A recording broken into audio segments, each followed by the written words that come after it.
트럼프 전 대통령 얘기가 나와서 뭐 이 나온 김에 또 여쭤보고 싶은 거는 사실 이게 트럼프가 대통령일 시기에 중국과 무역 전쟁을 시작했지 않습니까?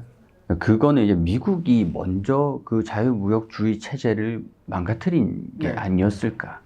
네, 그게 좀 궁금해서 그게 서로 이제 달러 패권도 그렇고 서로 전 세계의 질서 그런 것들을 좀 신뢰 그런 것들을 해치게 된 계기가 되지 않았을까? 맞습니다. 그러니까 그게 우리가 원인과 결과라는 게 있죠. 그래서 우리가 이제 2000년대까지는 이제 전부 다 이제 자유무역주의를 선언했지만 서서히 이제 다각화되기 시작하는데 다각화되기 시작하면서 서로 이제 분권화가 되는 거죠. 이제 자기 이득을 취하는데 그러면서 미국이 우선주의를 내세우죠. 근데 그거가 그런 이제 다각화, 미국 우선주의, 그 다음에 중국에 대한 그 관세를 통한 계속적인 무역 압박들 이런 것들이 최근에는 이제 AI 산업, 바이오 산업, 그다음에 조선 철강까지 오고 있죠. 그쪽에 대한 압박이. 이 흐름의 근원을 보셔야 돼요, 여러분들. 큰 그림에서 제가 물줄기의 큰 그림, 상류층에서 어떤 물이 오는지 봐야 된다. 거기에 포인트는요, 미국이 달러에 대한 패권들이 많이 소실이 됐기 때문입니다. 이미 2008년도를 넘어서면서 사실 금방 회복할 수 있을 줄 알았고 2008년 이후에 미국채에 대한 가격 변동이나 여러 가지 리스크들이 이제 계속 이제 대두가 됐었는데 이것만 일단락하고 나서 우리가 양적 완화라는 시스템으로 뭔가 이제 새롭게 극복하고 나면 중국도 다시 채권을 사겠지 했는데 안 사기 시작을 해요. 그때부터 조정을 하기 시작해요. 그러면서 오히려 중국이 자기네 상품들을 이미 예전에는 샤오미가 결국에는 만든 상품들 다 사기다라고 했지만 샤오미 같은 기업들, 알리바바 같은 이제 빅테크들 이런 기업들이 나오면서 제품 생산을 기술은 조금 모질라긴 한데 굉장히 가성비 좋게 판매를 하기 시작합니다. 자꾸 미국을 건드리는 거죠. 근데 우리가 가치저장 기능 원유 얘기를 했지만 사실 어떤 특정한 국가가 오롯이 그 국가만이 생산할 수 있는 특정 품목을 판매를 할 때 당연히 그 나라 통화로 우선적으로 거래를 하는 것이 우선인 것이고 그 시스템에서 미국 같은 경우는 그래도 원유 결제뿐만이 아니라 미국의 많은 반도체라든지 이런 걸 수출을 할 때 결국에는 우리 거를 사려면 달러를 결제해 라는 상품에 의한 가치 전장 기능이 항상 같이 있었어요. 상존했었어요. 근데 그거를 중국 쪽에서 깨기 시작하는 거죠. 자꾸 하나씩 깨는 거죠. 먼저 상품 쪽에서 하나 깼고 최근에는 원유 쪽을 하나 깼고 그러니까 이 깨는 것들을 막고자 미국 입장에서 먼저 상품에 대한 독점 규제 그 다음에 관세 규제 이런 것들을 하기 시작하는 겁니다. 더 이상 못 올라오게 너희들 상품이 안 팔릴 수 있도록 저쪽에 분권화된 저쪽 경제 권역에서 더 이상 위안화가 활발하게 통용되지 않도록 깨기 시작하는 겁니다. 그래서 이것도 깼지만 사실은 최근에 그래서 산업 부문별로 다 깼죠. 그리고 우리가 바라보는 건 IRA는 어쨌든 미국이 어찌됐든 미국한테 투자를 하면은 미국 시장에서 팔 수 있다고 했을 때 IRA 법안에 맞춰서 미국 투자를 하는 기업들이 따라가는 기업들은 오히려 그 호조를 볼 거야. 혜택을 볼 거야. 여기에만 초점을 보이시죠. 사실 전기차 배터리라든지. 그러니까 들어가서 먼저 사업하는 배터리 업체만 찾는 건데 혈안이 되는데 이게 뭐냐면요. 결국 아까 말씀드렸던 달러에 의한 가치 저장 기능 부분이 복원을 하려고 하는데 이건 복원이 안 돼요. 어떻게 규정할 수가 없는 거예요, 이거는.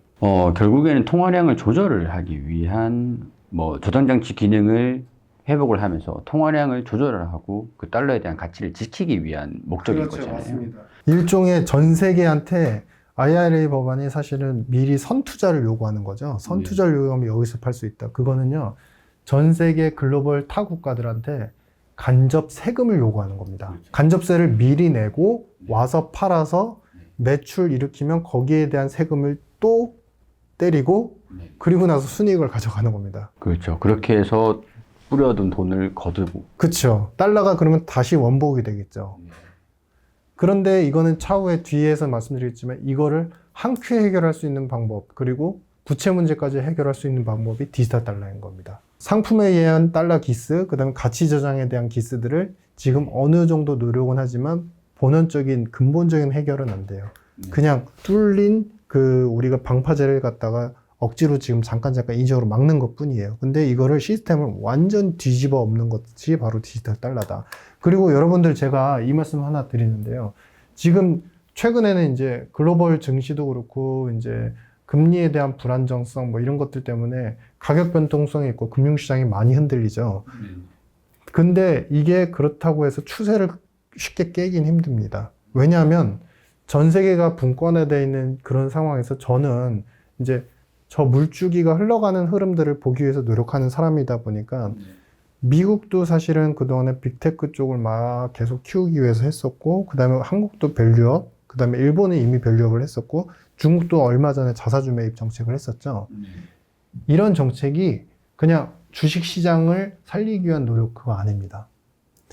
각국들이 지금 외국인 투자 자금들이 다들 씨가 말라가고 있어요. 자금의 여력들이 분권화되면서 금융시장에서의 펀드 플로우도 많이 규모가 예전보다 줄고 있습니다. 시장에 뿌린 돈이 없다는 말씀이시죠? 외국인들이 사실은 그전에는 계속 순환적으로 예를 들면서 미국에서 투자가 잘 돼서 투자가 잘 되는 헤지펀드를 신흥국으로도 투자를 하고 그게 또 이렇게 돌아가지고 다른 이제 제3의 제2의 국가로 갔다가 또 미국으로도 순환이 됐거든요, 항상. 그럼 레버리지 순환 투자가 요즘에는 규모가 상당히 줄어들었어요. 미국을 투자하는 헤지펀드는 미국만 합니다, 그냥.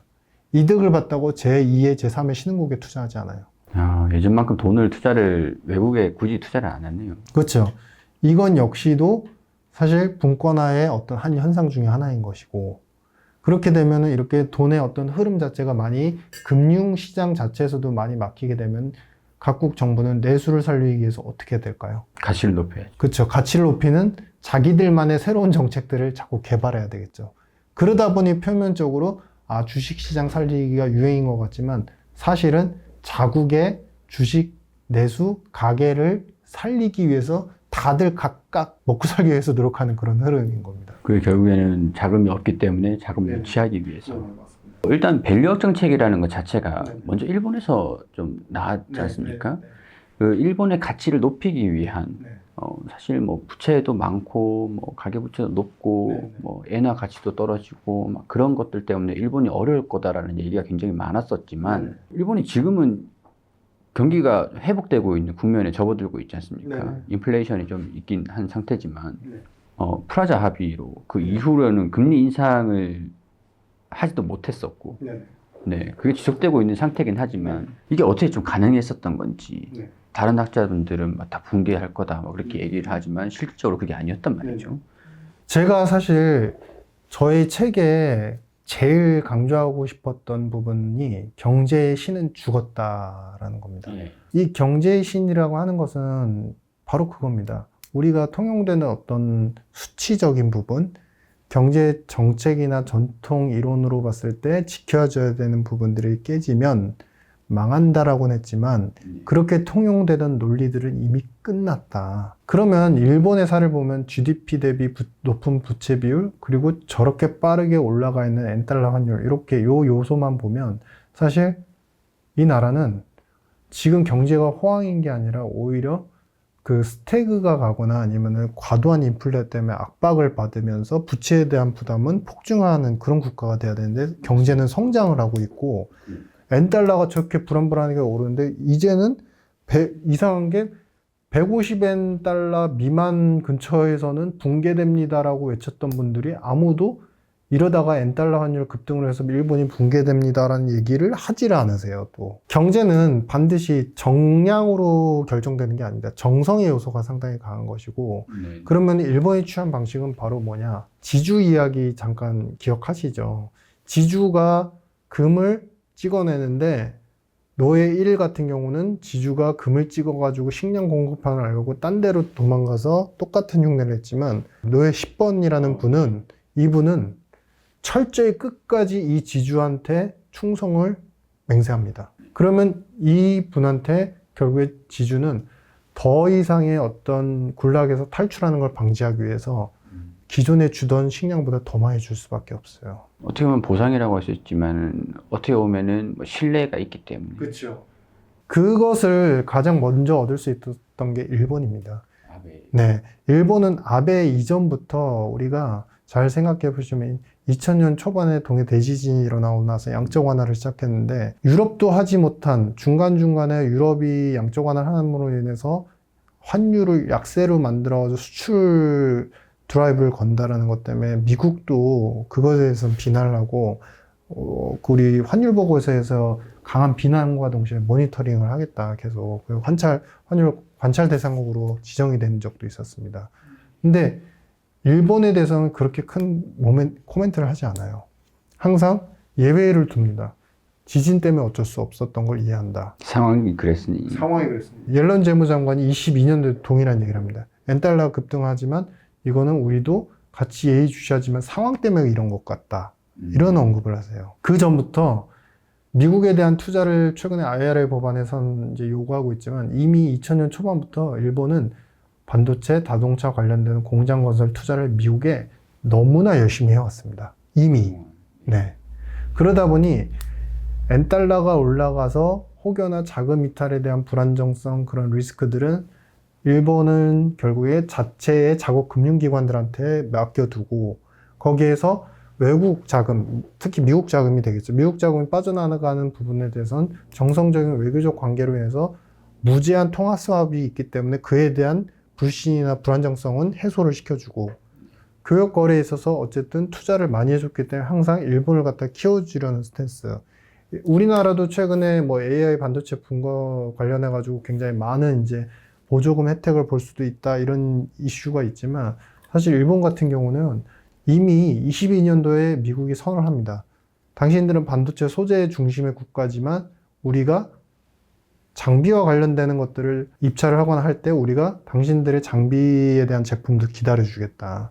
발전을 할 때까지 어느 정도 퀄 테스트를 통해서 발전할 때까지 기다리겠다. 이런 발언을 합니다. 그러니까 즉 계속적으로 일본에 대해서는 우리가 정량적인 부분에서는 실패했다고 보지만 정성적인 부분에서 외교적으로 너무나 밀착이 돼 있다 보니까 그로 인해서 많은 시장 지표와 경제 지표 흔들림에도 불구하고 자기들의 경로를 계속 유지를 할 수가 있는 거죠.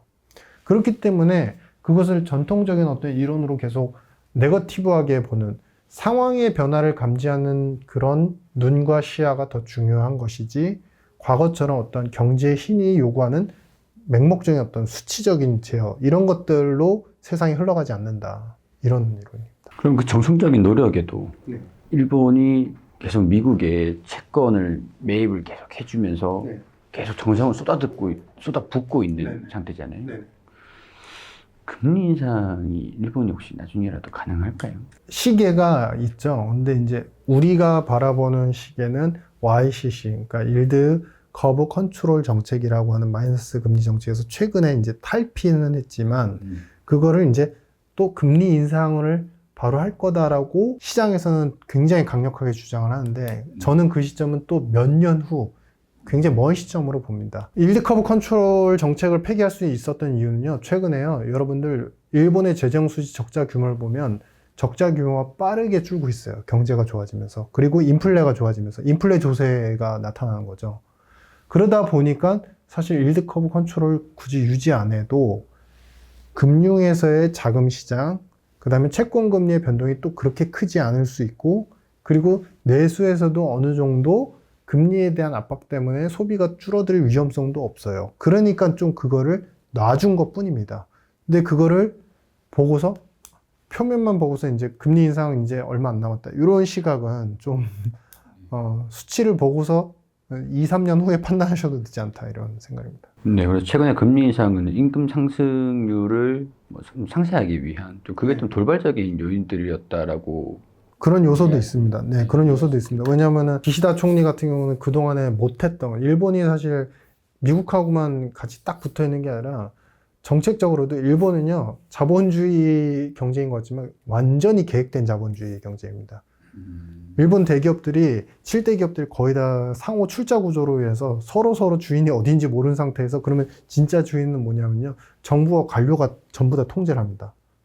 업종 불문하고 실제로 매주 그 상위 기업 7개 기업들의 경영진하고 정부 관료들하고 미팅을 해요. 네. 업종이 달라도. 그럼 미팅에서 어떤 이제 코멘트가 나오면은 각 업종에 다른 뭐 자동차 뭐 그다음에 상사 업종 뭐 기업들이 다 있을 텐데 그런 기업들이 정부 정책에 그대로 억셉트해서 그대로 따라갑니다. 그동안에 근데 그걸 못했던 게 아베 총리가 욕을 안 했어요. 임금 인상을 하라는 거를 강력히 욕을 안 했어요. 아, 그럼 그 임금 인상도 정부 통제 아래에서 안에서 다 진행이 된 겁니다. 아, 돌발적인 게 아니라 계획적인. 그렇죠. 계획적인 거고 결국에는 최근에 기시다 총리가 그거를 요구를 했던 이유도 그게 결국 증시 살리기, 일본의 밸류업하고 맞물리기 때문에 그래야 일본이 엔달러가 올라가면서 나오는 금융시장의 패닉을 갖다가 막을 수 있기 때문에 그거를 한 걸로 보여집니다. 한국은 우리나라는 그런 게 없잖아요.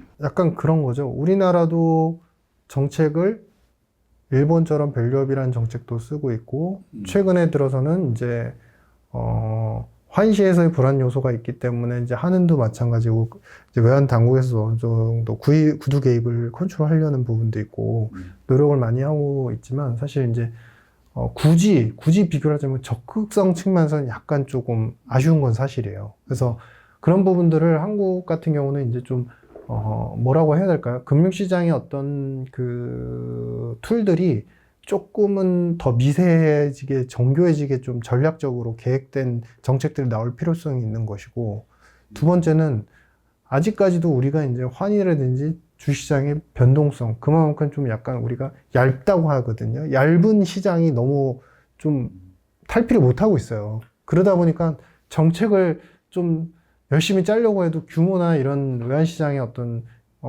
외환 거래 규모나 이런 걸 봤을 때도 조금 미진한 부분이 있는 것 같습니다. 그래서 우리나라가 일본처럼 할 수 없었던 것들도 그만큼 규모가 작기 때문에 큰 변화를 두려워할 수밖에 없었던.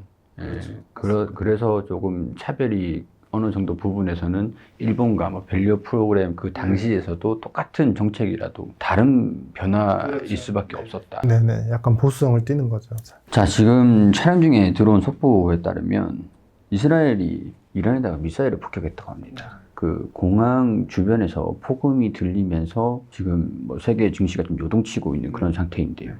공항 주변에 뭐 핵시설이 있다고요? 공항 근처에 이제 그 근방 지역에 핵시설이 있다는 이슈 때문에 이제 많은 이제 불안증을 겪고 있는데 저는 물론 이제 사실 안보적인 이제 이런 분쟁 리스크들은 우리가 감히 예측하는 범위를 넘어섭니다. 그래서 언제 어떻게 될지 모르는 부분들. 그래서 저는 당초에 제가 생각했던 거는 이미 앞선 영상에서도 말씀을 일부 드렸지만 이란하고 이스라엘은 서로 이제 실은 관계에서 각각 미국의 불만을 강하게 표출하는 이란, 그 다음에 이스라엘은 내부의 그러니까 혼돈스러운 스탠스를 이용해서 계속적으로 뭔가 액션을 취하려는 움직임들. 근데 아직까지는 이런 부분들 이제 폭발이 생기고 이제 미사일을 쏘더라도 아주 라이어라고 하죠. 그러니까 리스크 범위에서 완전히 벗어나서 우리가 통제 불가능 영역에 정말 큰 전쟁으로까지 가지는 않는 것으로 보여져요. 왜냐하면 사실은 그렇게 해서 이스라엘 입장에서도 이란 입장에서도 특별히 지금 얻을 수 있는 것들이 명확하지 않고 명분도 아주 뚜렷하진 않거든요.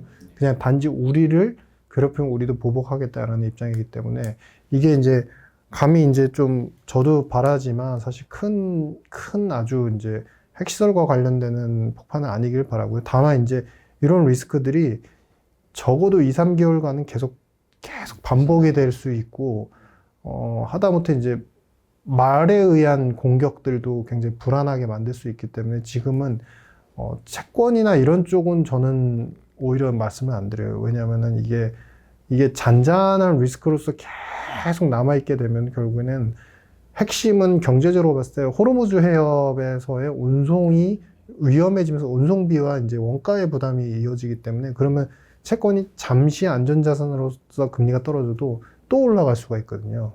그래서 오히려 현금 흐름을 좀 확보를 좀 해놓으시는 게 좋을 것 같다. 뉴스팔러가 완전히 안정화되는 부분을 확인하실 때까지 2, 3개월은 그렇게 유지를 하십사 이렇게 생각을 하고 있습니다.